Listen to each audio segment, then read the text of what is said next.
ಮೀನುಗಾರರು ನಮ್ಮ ಕಿವಿ ಕಣ್ಣುಗಳಿದ್ದಂತೆ, ಅವರು ನಮ್ಮ ಯೂನಿಫಾರ್ಮ್ ಇಲ್ಲದ ಪೊಲೀಸರು ಎಂದು ಕರಾವಳಿ ಕಾವಲು ಘಟಕದ ಚೇತನ್ ಹೇಳಿದ್ದಾರೆ.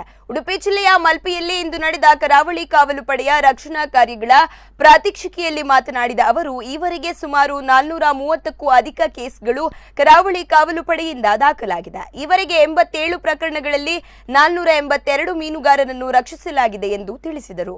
ಇದಕ್ಕೂ ಮುನ್ನ ಮಲ್ಪೆಯ ಸೇಂಟ್ ಮೇರಿಸ್ ಜಟ್ಟಿ ವಲಯದಲ್ಲಿ ಕರಾವಳಿ ಕಾವಲು ಪೊಲೀಸ್ ಪಡೆಯ ಪೆಟ್ರೋಲಿಂಗ್ ಕುರಿತು ಪ್ರಾತ್ಯಕ್ಷಿಕೆ ನಡೆಯಿತು. ಈ ಸಂದರ್ಭದಲ್ಲಿ ಉಡುಪಿ ಜಿಲ್ಲಾ ಕರಾವಳಿ ಕಾವಲು ಪಡೆಯ ಅಧಿಕಾರಿಗಳು ಉಪಸ್ಥಿತರಿದ್ದರು.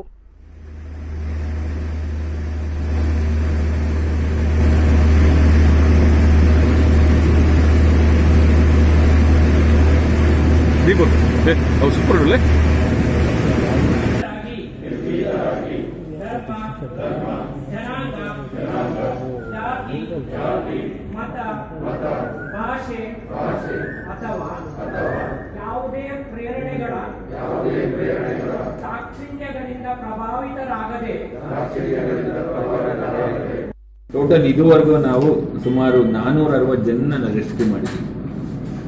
ಈ ವರ್ಷದಲ್ಲೇ 2020ನಲ್ಲೇ ಸುಮಾರು 20 ಇನ್ಸಿಡೆಂಟಲ್ಲಿ ಟೋಟಲ್ 65 ಮೆಂಬರ್ಸ್ನ ನಾವು ರೆಸ್ಕ್ಯೂ ಮಾಡಿದ್ದೀವಿ. ನಿನ್ನೆ ಕೂಡ ನಿನ್ನೆ ನಾನು ಹೇಳಿದ್ನಲ್ಲ, ಕಾರವಾರದಲ್ಲಿ ರಾತ್ರಿ ಸುಮಾರು 9:30 ಟೈಮಲ್ಲಿ ಒಂದು ನಮಗೆ ಮೆಸೇಜ್ ಬಂತು. ಎಂತ ಸೌಪಾರ್ಣಿಕ ಅನ್ನೋ ಬೋಟಲ್ಲಿ ಸುಮಾರು ಕಾರವಾರದಿಂದ ಒಂದು ಲೈಟ್ ಹೌಸ್ ಐಲ್ಯಾಂಡ್ ಇದೆ.